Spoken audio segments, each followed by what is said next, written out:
Tele Brasil Notícias. Olá, está começando a sua edição semanal do Jornal Tele Brasil Notícias, sempre com as informações na medida certa, especialmente feito para você. E hoje estaremos destacando a proposta do governo que visa proteger as empresas nacionais nas questões tecnológicas e outros detalhes também bastante importantes. Vamos falar também da questão das escolas, porque vem aí as mensalidades escolares que devem ser aumentadas em torno de 10%. Estamos falando também na parte turística, o Centro Cultural Banco do Brasil, que inaugurou ainda esta semana no Rio de Janeiro uma exposição que reúne trabalhadores de mais de 200 artistas que estão também ali expondo.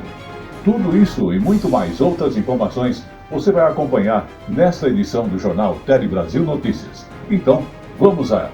No ar.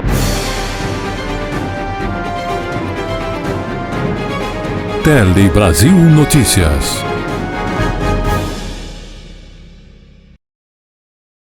E começamos essa edição do Jornal Tele Brasil Notícias falando do mercado digital. Uma proposta do governo vai proteger as empresas nacionais. O Ministério da Fazenda propôs, então, uma nova regulamentação para melhorar a concorrência das empresas nacionais em relação aos grandes conglomerados de tecnologia no Brasil. Vamos observar. Os serviços digitais se espalham pela economia e abrangem cada vez mais setores. E o Ministério da Fazenda está atento a esta tendência, tanto que divulgou nesta quinta-feira um relatório sobre a regulação econômica de serviços digitais no país. Para o Ministério da Fazenda, os serviços digitais têm um grande impacto na economia, sobretudo na produtividade do trabalhador. Para se ter uma ideia, ela é 3 vezes maior no setor do que nas outras ocupações. E o salário médio de um profissional do setor também é maior, é o dobro. Isso significa que o valor adicionado ao PIB do país, à economia brasileira, é cada vez maior e representa atualmente 9%. Potencial que pode ser ainda maior. Para isso, é preciso que as empresas nacionais tenham condições de competir em igualdade de oportunidades com as grandes empresas estrangeiras. A gente tem acusações de cobrança de taxas abusivas para acesso a ecossistemas. A gente tem discussões sobre acordos de exclusividade ou de preferência. E a gente também tem casos, assim, diretamente de cobrança de preços abusivos devido a uma posição de monopolista. A proposta do Ministério da Fazenda é que o Conselho Administrativo de Defesa Econômica, o CAD, passe a ser o órgão regulador da atuação dessas grandes empresas de tecnologia aqui no Brasil. A regulação econômica dessas empresas tem como meta evitar práticas anticapitalistas, ao limitar ou encarecer o acesso de consumidores a produtos e empresas. Que o CAD imponha a essas empresas uma série de obrigações procedimentais, por exemplo, com transparência, para que os usuários tenham mais informação sobre os produtos que estão adquirindo, e também obrigações substantivas. Eventualmente, uma obrigação de não tratar os seus produtos de forma diferente, obrigação de não fazer acordos de exclusividade, eventualmente até obrigações de interoperabilidade entre redes de diferentes plataformas. Vamos agora falar então de empregos. E é importante sabermos que de cada 10 empregos gerados no país, 7 vieram das micros e pequenas empresas. Então, os dados são do Sebrae e das empresas que se referem ao mês de agosto. E é justamente aqui, na capital paulista, que tem-se essas informações. Mas além disso, está se realizando uma feira que reúne empreendedores que trocam experiências e impulsionam os seus negócios. Vamos observar. Marcela desistiu da enfermagem e decidiu empreender. A inspiração veio de um doce popular na França, o macarrão. Ele chama muita atenção pela estética, por ser um doce diferente. Ele é uma coisa que ele é crocante, mas é macia, ele é cremoso ao mesmo tempo, ele derrete na boca, ele é bem diferente. Os pequenos negócios têm um impacto gigantesco na economia. Entre MEIs, micro e pequenas empresas, são cerca de 20 milhões milhões de negócios no país, que geram 70% dos empregos. Na Feira do Empreendedor, os participantes recebem orientações sobre diferentes aspectos, como marketing, impacto social e ambiental. E tudo para quem deseja abrir o próprio negócio. Abrir um negócio, sem dúvida nenhuma, é para qualquer pessoa. É claro que você tem que ter alguns cuidados, que são cuidados relacionados a um bom planejamento para que você possa abrir de maneira correta. Em geral, o brasileiro não tem essa cultura de planejar as suas ações, as suas atividades, e isso também se reflete quando ele vai abrir um negócio. Por aqui, a inteligência artificial está cada vez mais presente. Uma das soluções ajuda no relacionamento com os clientes, sem precisar de uma pessoa física. E a IA ela vai simular o atendimento humano, né? Inclusive interpretando áudio, né? Fazendo atendimento via texto e direcionando aquele cliente para comprar um produto ou serviço daquela empresa como um todo. Então a IA faz todo o trabalho humano desse atendimento. Essa outra startup também oferece diversas soluções inteligentes. Uma delas é capaz de prever quais assinantes de um serviço estão prestes a cancelar a assinatura. Hoje a nossa startup é especializada em fazer a adaptação de ferramentas de inteligência artificial, inclusive ferramentas prontas de mercado, para que a empresa consiga extrair o maior valor possível para esse tipo de aplicação. As pessoas elas querem algo diferente para escolher o seu serviço, o seu produto. E você vai ter que olhar o que seus concorrentes estão fazendo, como eles estão fazendo, e você vai ter que fazer melhor, vai ter que fazer diferente, né? Então, sem dúvida, a diferenciação e a inovação são a base para que ele possa garantir por mais tempo a sua sobrevivência.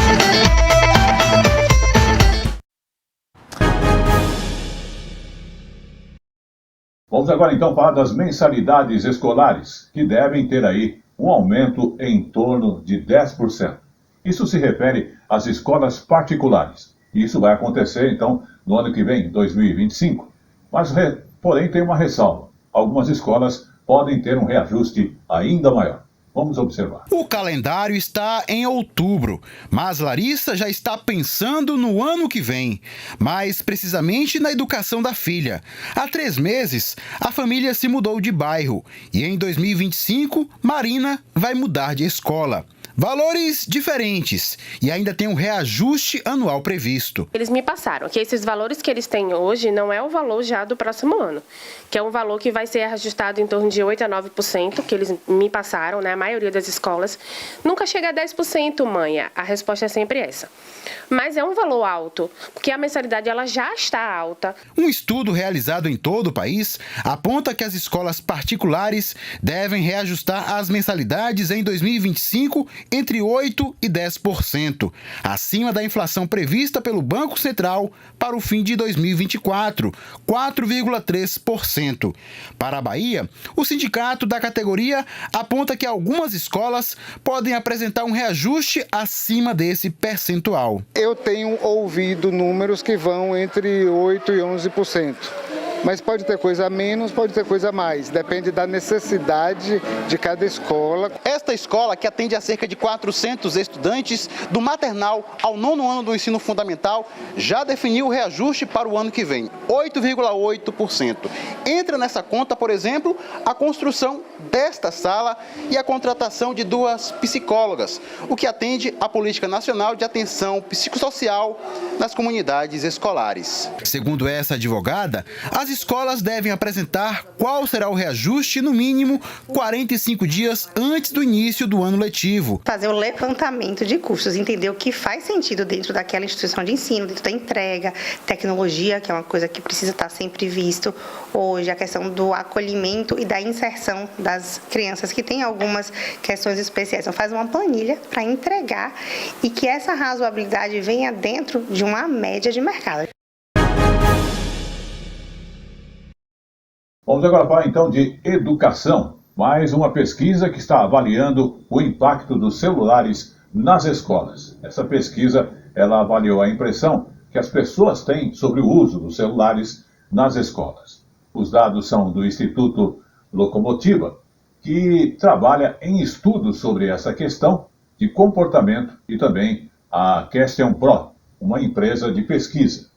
E é justamente sobre esse assunto que a gente vai estar mostrando a pesquisa quantitativa do Instituto Locomotiva, responsável pelo levantamento com a Question Pro. Vamos observar. E qual foi o resultado que essa pesquisa acabou encontrando? O uso de telefones celulares nas escolas. 82% dos adultos querem a proibição dos celulares nas escolas. Vamos para a próxima tela que vai passar aqui para a gente em seguida.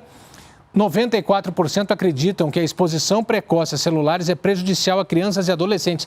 94% dos adultos responderam essa pesquisa. Vamos para mais uma tela que vai correr agora para a gente. 86% consideram que o celular prejudica o desenvolvimento de crianças e adolescentes. A gente sobe para mais uma tela aqui. 71% percebem aumento da ansiedade e da depressão nos jovens que fazem a utilização muito precoce, muito cedo dos celulares e das telas, né? E 70% perceberam problemas de sono em crianças e adolescentes, dados importantes dessa pesquisa que mostra, que tenta avaliar aí como é que os adultos no Brasil inteiro têm percebido e têm recebido o uso da tecnologia, principalmente dos celulares. Essa pesquisa é especificamente sobre celulares das crianças e dos adolescentes. A gente segue falando sobre isso porque a gente conversou com a gerente responsável por essa pesquisa, Yara. 86% dos brasileiros acreditam que essas crianças querem ter um celular antes dos 13 anos. E é exatamente o contrário do que eles acham que deve acontecer. Para 69% da população brasileira, as crianças só devem ganhar um celular a partir dos 13 anos. A percepção em relação às redes sociais também acaba sendo muito parecida. Quando a gente fala da escola, não é sobre controle de tempo e de conteúdo, é efetivamente a maioria das pessoas dizendo que o celular não devia estar dentro da escola. Muito bem, tivemos aí no dia 12 de outubro, o Dia das Crianças. E vamos falar agora da Operação Criança Segura, que houve uma fiscalização bastante grande de 800 mil brinquedos e também dos produtos infantis. Então, o Inmetro, ele realizou esta Operação Criança Segura para justamente identificar e retirar do mercado aqueles brinquedos que estão de forma irregulares. Na operação, então, foram mais de 800 mil itens que foram fiscalizados. E também, durante esta operação, cerca de 0,5% dos itens analisados apresentaram problemas e foram apreendidos ou interditados dos estabelecimentos comerciais que realizavam as vendas desse produto. As empresas que comercializam produtos irregulares, é importante sabermos, estão sujeitas a pagar uma multa que varia de R$ 100 a R$ 1,5 milhão de reais. Vamos observar.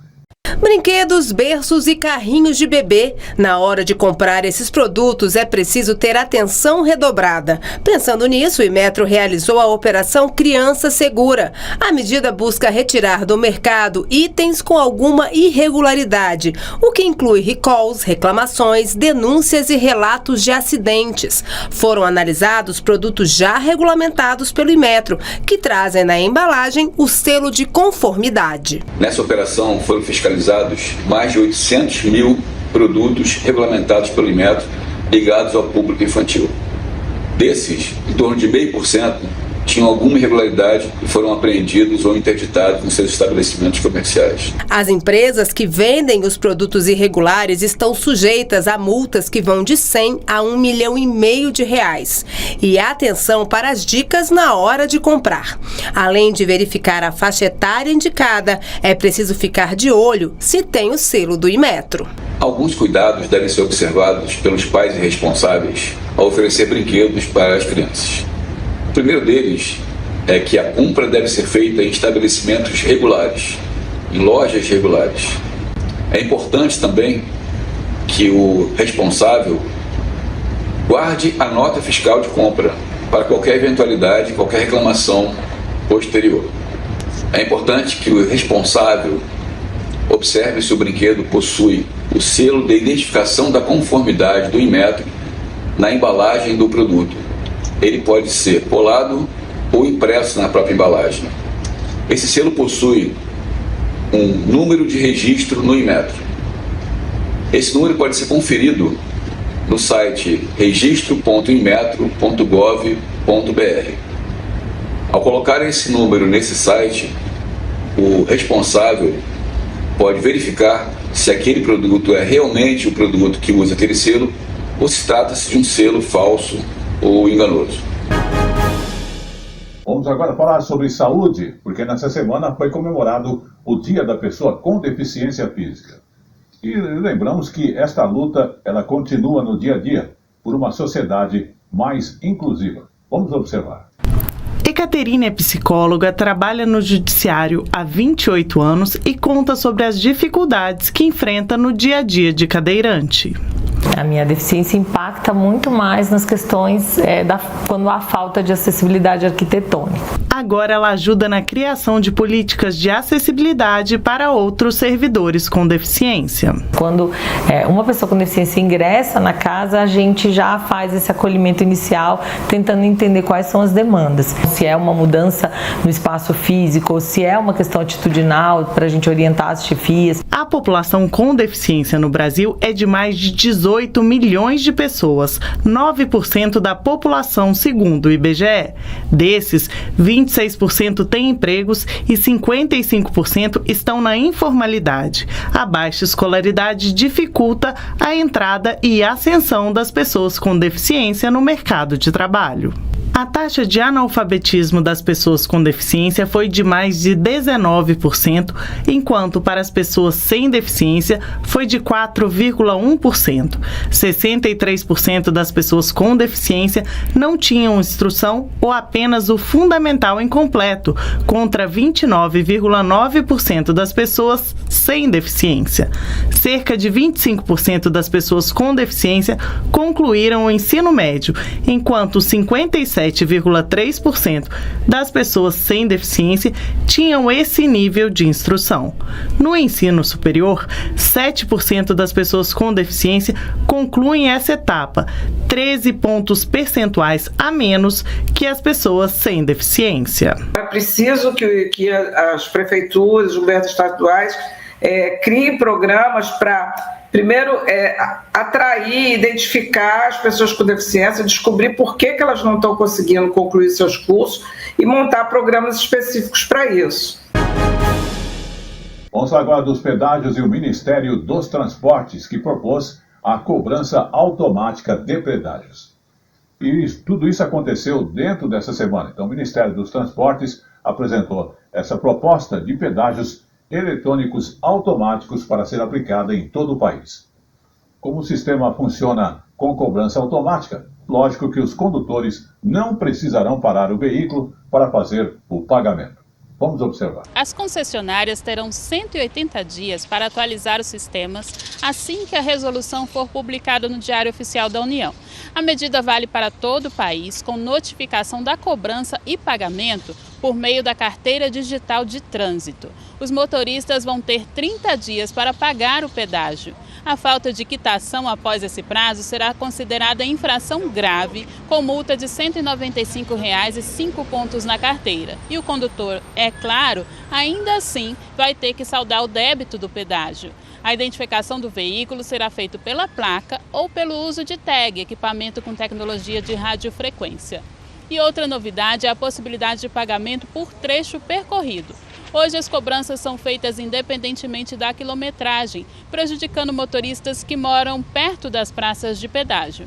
Mas isso vai depender das características de cada concessão.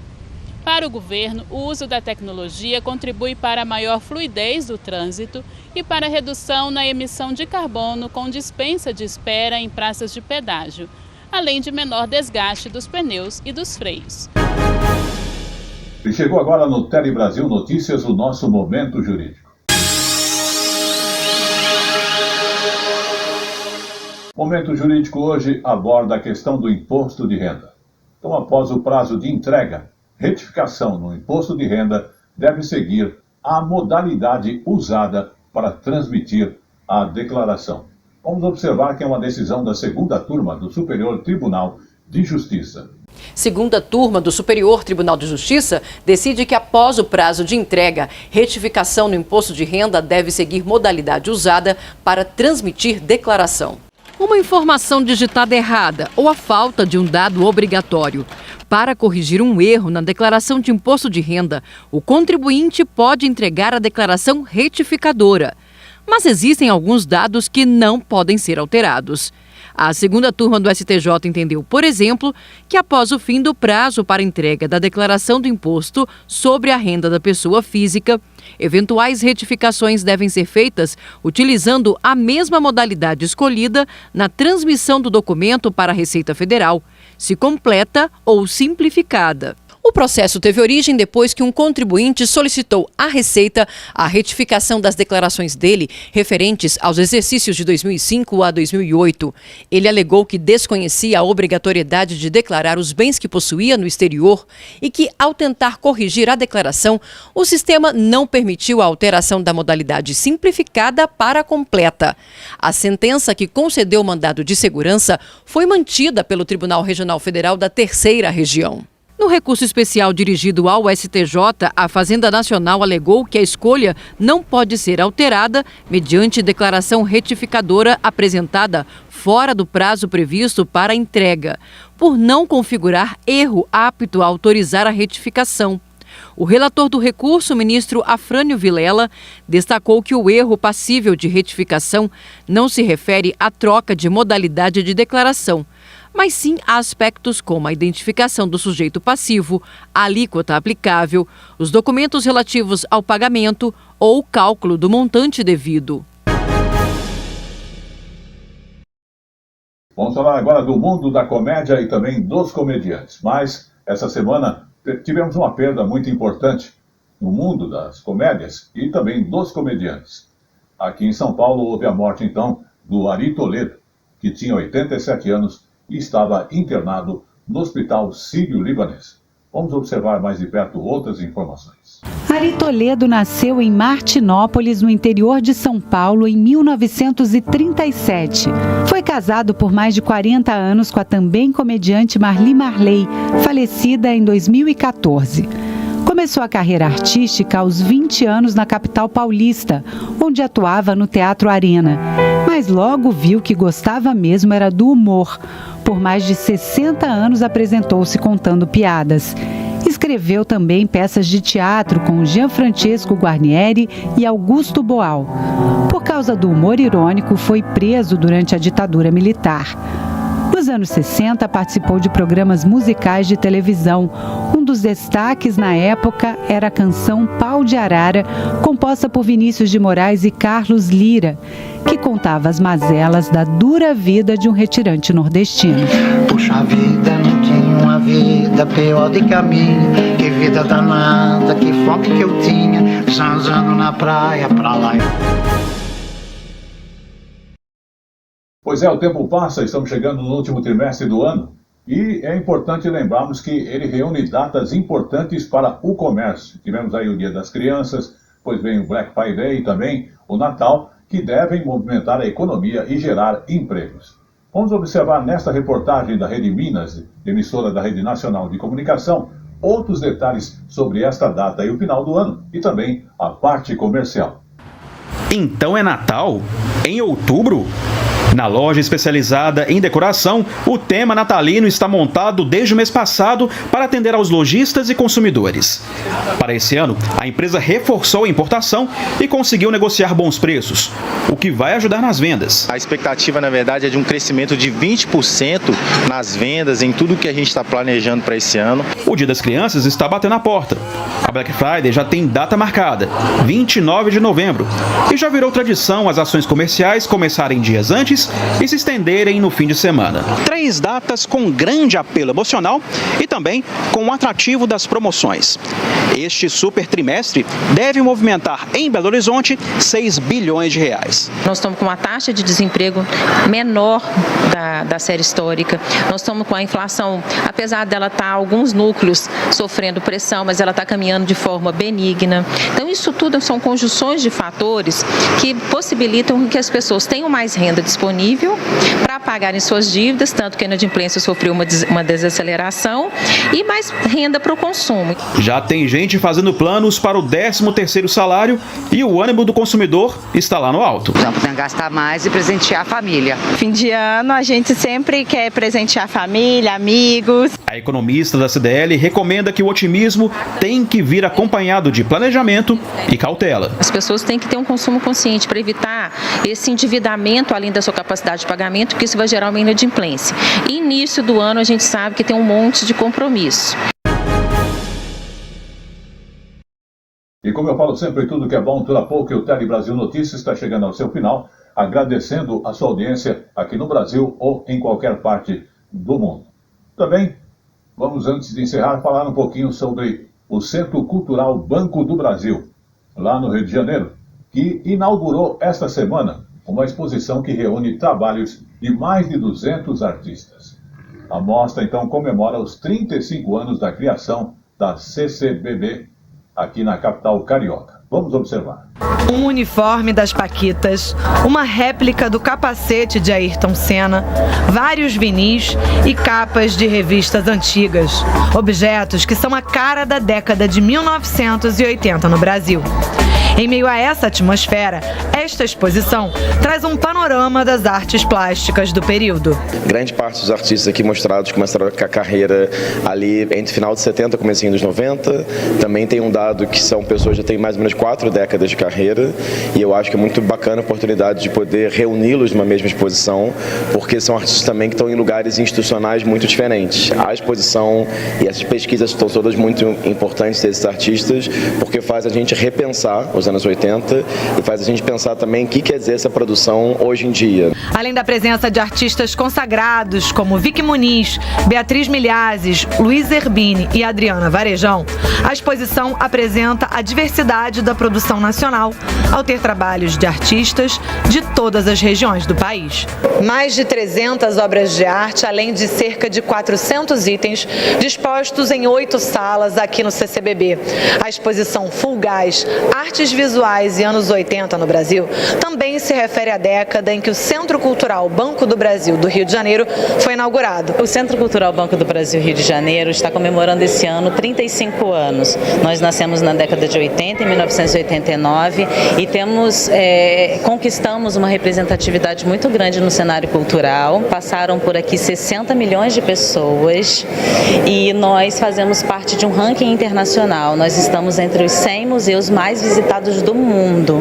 Depois do Rio de Janeiro, a exposição vai percorrer outros estados, passando pelos Centros Culturais Banco do Brasil de Brasília, São Paulo e Belo Horizonte. E com esta última informação, o Tele Brasil Notícias agradece mais uma vez a sua audiência em qualquer parte do mundo aqui no Brasil. Lembrando que você acompanha nossas informações através do Face ou YouTube Jornal Tele Brasil Notícias, ou mesmo as informações no nosso Face, A Hora da Notícia. Queremos agradecer todo o apoio técnico de nossa equipe de produção e também estaremos de volta na semana que vem, contando sempre com a sua atenção e participação. Até lá!